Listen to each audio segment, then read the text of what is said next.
La gente pagaba entrada para ver bebés reales dentro de cajas de cristal, en las ferias de atracciones, junto a los acróbatas y las mujeres barbudas. Y ningún registro histórico explica de qué familias los sacaron. Existe un cartel. Está conservado en la colección del Coney Island History Project, catalogado y digitalizado, disponible para cualquier persona con conexión a Internet. Está impreso en colores vivos sobre cartón grueso, con el estilo gráfico de los carteles de circo de finales del siglo XIX. En la parte superior, en letras mayúsculas de color rojo, sobre fondo dorado, dice Infantorium Living Babies in Incubators. Debajo, una ilustración muestra a una enfermera de uniforme blanco inclinada sobre una fila de cajas de cristal y metal, cada una conteniendo una figura diminuta. En la parte inferior del cartel, el precio de entrada 25 centavos por adulto, 10 centavos por niño. 25 centavos para ver a un bebé real dentro de una caja de cristal. El cartel no es de un museo médico, no es de una exhibición científica en una universidad o en un hospital. Es de Coney Island, Brooklyn, Nueva York. El parque de atracciones más visitado del mundo en el cambio del siglo XIX al XX. El lugar donde la gente iba a montarse en la montaña rusa, a comer algodón de azúcar y a pagar 25 centavos para ver bebés prematuros reales, luchando por sobrevivir dentro de máquinas de metal y cristal, expuestos al público durante 12 horas al día, 6 días a la semana. Entre mayo y septiembre de cada año, desde 1903 hasta 1943. 40 años, en un parque de atracciones. Y ningún registro oficial explica de dónde venían esos bebés. Si algo en ti se detiene ante ese cartel, si hay algo en la imagen de un bebé prematuro, dentro de una caja de cristal, en un parque de atracciones, rodeado de espectadores pagantes que tu instinto reconoce como una grieta, en la versión oficial de cómo funcionaba el mundo en ese periodo. Este archivo existe para cartografiar esa grieta con precisión forense, no para indignarte. La indignación es fácil y pasa rápido. Para darte las dimensiones exactas de lo que ocurrió y las preguntas que nadie en la historia académica convencional ha respondido con la evidencia suficiente. Asegura tu lugar en este registro antes de que esta entrada desaparezca bajo el peso del algoritmo de silencio. La suscripción no es un acto de consumo. Es tu firma en el único inventario que esta red no puede quemar. Para entender la anomalía, hay que comenzar por el hombre. Porque toda operación de esta escala tiene un arquitecto visible, una figura que la narrativa oficial presenta como el protagonista benévolo de la historia. El héroe médico que salvó vidas usando métodos heterodoxos porque los hospitales se negaban a adoptar la tecnología. Ese hombre se llama Martin Arthur Coney, y la historia oficial que se ha construido alrededor de su figura es, en términos documentales, uno de los ejercicios de narrativa higienizada más elaborados del periodo. Martin Coney nació en algún lugar de Europa Central, en algún momento entre 1860 y 1870. La imprecisión no es retórica, es literal. Los registros de nacimiento de Martin Coney no han podido ser verificados de forma independiente por ningún investigador que haya intentado rastrear su origen biográfico, con rigor documental. Su nombre de nacimiento posible, según distintas fuentes que se contradicen entre sí, era Michael Cohn, o Martin Cohn, o Martin Coney, dependiendo del documento consultado y del periodo en que fue generado. Su formación médica, que la narrativa oficial describe como realizada bajo la tutela del pediatra francés, Pierre Constant Boudin, en París, no aparece registrada en los archivos de la Facultad de Medicina de París, ni en los registros del Hospital de la Maternité de París, para el periodo que Coney afirmaba haber estudiado allí. Un hombre sin origen verificable, sin título médico verificable, sin formación verificable, operando durante 40 años con bebés prematuros reales en un parque de atracciones. La purga de registros no siempre destruye documentos. A veces simplemente produce un hombre sin papeles y lo pone a cargo de los niños más vulnerables del sistema. La tecnología que Coney utilizaba, la incubadora neonatal, existía antes de que él llegara a Coney Island. Eso es un hecho documentado. El médico francés Stéphane Tarnier había desarrollado una versión funcional de la incubadora neonatal en 1880, basándose en las incubadoras de pollos que había visto en la Exposición Universal de París de ese año. El pediatra Pierre Boudin, cuya tutela Coney afirmaba haber recibido, había continuado el trabajo de Tarnier y publicado resultados clínicos sobre el uso de incubadoras en prematuros en el Bulletin de la Société d'Obstétrique de París en 1888 y 1893. La tecnología existía, estaba documentada, estaba publicada en revistas médicas de circulación internacional. Los hospitales de Nueva York, de Boston, de Chicago y de Filadelfia tenían acceso a esas publicaciones. Los médicos americanos que leían francés, y en 1895, una proporción significativa de los médicos americanos con formación universitaria leían francés, conocían la existencia de la incubadora neonatal y sus resultados documentados. Y sin embargo, los hospitales americanos no adoptaron la tecnología. Esa es la afirmación central de la narrativa oficial sobre Martin Coney, que los hospitales se negaban a utilizar las incubadoras porque las consideraban experimentales, no probadas, potencialmente peligrosas, y que Coney, ante esa resistencia institucional, tomó la única decisión posible y llevó la tecnología a las ferias, porque era el único espacio donde podía operar sin licencia médica estatal y sin supervisión hospitalaria. Sin licencia médica estatal, sin supervisión hospitalaria. Eso no es una solución alternativa. Eso es una descripción de impunidad operativa. Un hombre sin título médico verificable, operando con bebés prematuros sin supervisión institucional de ningún tipo, durante 40 años, porque el sistema decidió que una feria de atracciones era un espacio regulatorio sin fricción, donde nadie preguntaría demasiadas preguntas sobre la procedencia de los pacientes. La burocracia del olvido no siempre opera a través del exceso de regulación. A veces opera a través de la ausencia estratégica de regulación exactamente donde más se necesita.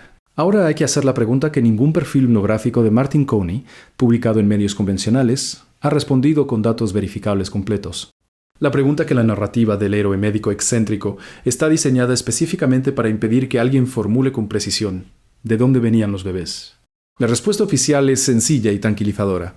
Las familias de bebés prematuros, sabiendo que los hospitales no podían o no querían tratarlos, llevaban voluntariamente a sus hijos a la exhibición de Coney, donde recibían cuidados gratuitos a cambio de ser expuestos al público. Las familias no pagaban. Coney financiaba los cuidados médicos con los ingresos de las entradas que pagaban los espectadores. Los bebés que sobrevivían eran devueltos a sus familias. Los que no sobrevivían eran enterrados, según la narrativa oficial, con cargo al propio Coney.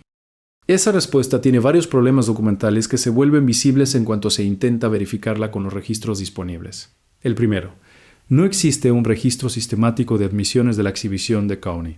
No hay un libro de ingresos, no hay un registro de nombres de los bebés admitidos, no hay un registro de los nombres de las familias que los entregaron, no hay un registro de las fechas de devolución a las familias de los supervivientes. Coney operó durante 40 años en Coney Island y en otras ferias del circuito americano sin producir ningún documento de admisión o alta que haya podido ser localizado por ningún investigador independiente que haya intentado rastrear la historia de los pacientes individuales.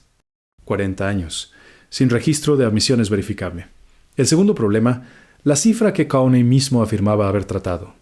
En distintas entrevistas concedidas a la prensa americana entre 1920 y 1939, Coney citó cifras que oscilan entre 6.500 y 8.000 bebés tratados a lo largo de su carrera, con una tasa de supervivencia que describía como situada entre el 70 y el 85%. Si tomamos la cifra más conservadora, 6.500 bebés con una tasa de supervivencia del 70%, estamos hablando de 4.550 supervivientes. 4.500 familias que, según la narrativa oficial, recuperaron a sus hijos después de semanas o meses de tratamiento en un parque de atracciones. ¿Dónde están los testimonios de esas familias? ¿Dónde están las cartas de agradecimiento, los registros de devolución, las fotografías de los reencuentros que cualquier operación genuinamente caritativa de esa escala habría generado de forma natural? La narrativa oficial cita un puñado de testimonios, no 4.500 familias, un puñado. Los supervivientes que no aparecen en ningún registro son la anomalía más elocuente del archivo. Mira tu ciudad, mira los hospitales que te rodean y pregúntate qué nivel de documentación se exige hoy para admitir a un paciente, para registrar su tratamiento, para documentar su alta. Pregúntate qué sistema de control institucional habría permitido que 40 años de operaciones con pacientes recién nacidos produjeran un registro documental tan escaso, que ningún investigador independiente ha podido rastrear con rigor la historia individual de más de un puñado de los miles de bebés que pasaron por esas cajas de cristal. La sección de comentarios de este archivo es el libro de registro de los que miran. Si ves la grieta, escríbelo, para los que vendrán después. Hay una dimensión de esta operación que la historia convencional de las incubadoras de feria raramente conecta con el sistema más amplio de tráfico de niños del periodo. Pero la conexión no es especulativa. Está en los números, en la geografía y en la cronología. El circuito de ferias y exposiciones donde Martin Coney operó sus exhibiciones de incubadoras entre 1896 y 1943 incluye, además de Coney Island, La Exposición Trans-Mississippi de Omaha, en 1898. La Exposición Panamericana de Buffalo, en 1901, la Exposición Universal de San Luis, en 1904, y docenas de ferias estatales en Illinois, Ohio, Indiana, Michigan y Pensilvania. El circuito geográfico de las exhibiciones de Coney es con una superposición que resulta estadísticamente significativa. El mismo circuito geográfico de las rutas principales del sistema de trenes de huérfanos que la Children's Aid Society y sus organizaciones asociadas operaban en el mismo periodo. Las mismas ciudades, los mismos estados, el mismo arco temporal. En Omaha, en 1898, mientras Coney exhibía bebés en incubadoras en la Exposición Trans-Mississippi, los trenes de huérfanos de la Children's Aid Society realizaban su pico de actividad en Nebraska, desplazando el mayor número de niños documentado en la historia del estado para ese año. En San Luis, en 1904, mientras Coney exhibía bebés en la Exposición Universal, los registros de la Missouri Children's Home Society documentan el mayor número de colocaciones de niños en familias de granja de la historia de la organización para ese año. La superposición no prueba causalidad directa, pero exige una pregunta que la narrativa oficial no ha respondido con datos. En un sistema donde la procedencia de los bebés admitidos en las exhibiciones de incubadoras no fue registrada de forma verificable durante 40 años, y donde ese sistema operaba en las mismas ciudades y en el mismo periodo que el mayor programa de desplazamiento de niños de la historia americana. ¿Qué mecanismo de control existía para garantizar que ningún bebé admitido en las exhibiciones procediera de una familia que no había consentido su entrega? La respuesta documental es ninguno verificable, ningún mecanismo de control verificable. Para bebés en cajas de cristal, en un parque de atracciones. Durante 40 años, protege este registro. El algoritmo de silencio no opera con anuncios ni advertencias. Opera enterrando lo que nadie señala como relevante hasta que desaparece de cualquier búsqueda posible. Si esta evidencia te ha dado algo esta noche, algo que reconoces como real, aunque no puedas nombrarlo todavía, con precisión, marca este registro como visible. Es lo único que está entre esta documentación y el olvido administrado que el sistema aplica sistemáticamente a todo lo que contradice la narrativa higienizada del periodo. Hay un caso específico que ilustra con mayor precisión que cualquier argumento estadístico la textura real de lo que ocurría en las exhibiciones de incubadoras. El caso de Lucille Horn. Lucille Horn nació prematura en Nueva York en 1920. Su madre, Edith Horn, la llevó a la exhibición de Coney, en Coney Island, porque el hospital donde había dado a luz le dijo que no tenía medios para tratar a la niña y que era improbable que sobreviviera. Lucille Horn sobrevivió. Fue devuelta a su familia semanas después. En 1939, cuando tenía 19 años, fue presentada públicamente por el propio Coney, en una entrevista con el periódico New York World Telegram, como ejemplo de sus éxitos terapéuticos. El caso de Lucille Horn es el caso más citado en todos los perfiles biográficos de Martin Coney. En prácticamente todos los artículos, documentales y libros sobre el tema. El caso de Lucille Horn aparece como la prueba central de que el sistema funcionaba exactamente como Coney describía. Familias que entregaban voluntariamente a sus hijos prematuros recibían tratamiento gratuito y recuperaban a sus hijos supervivientes. Un caso. Documentado, verificable, citado en todos los análisis convencionales. Y 4.449 casos restantes sin documentación pública verificable. La narrativa higienizada no necesita falsificar todos los registros. Solo necesita que un registro real sea suficientemente visible para que nadie pregunte por los demás. Lucille Horn es el documento que hace invisible la ausencia de los otros 4.000. Es la página que el sistema dejó existir, para que nadie notara que el libro tiene solo una página. Hay una última capa de esta operación que exige ser nombrada porque conecta las incubadoras de feria, con la dimensión más amplia del reseteo demográfico del periodo. Es la capa de los que no sobrevivieron. Coney afirmaba una tasa de mortalidad de entre el 15 y el 30% de los bebés admitidos, con la cifra más conservadora de 6.500 bebés tratados y una mortalidad del 15%. Estamos hablando de 975 bebés que murieron bajo el cuidado de un hombre sin título médico verificable en un parque de atracciones, sin supervisión institucional de ningún tipo. 975 bebés cuyos registros de defunción, si existieron, habrían sido emitidos por el sistema de registro civil del condado de Kings, Nueva York, donde está ubicado Coney Island, a lo largo de 40 años de operación.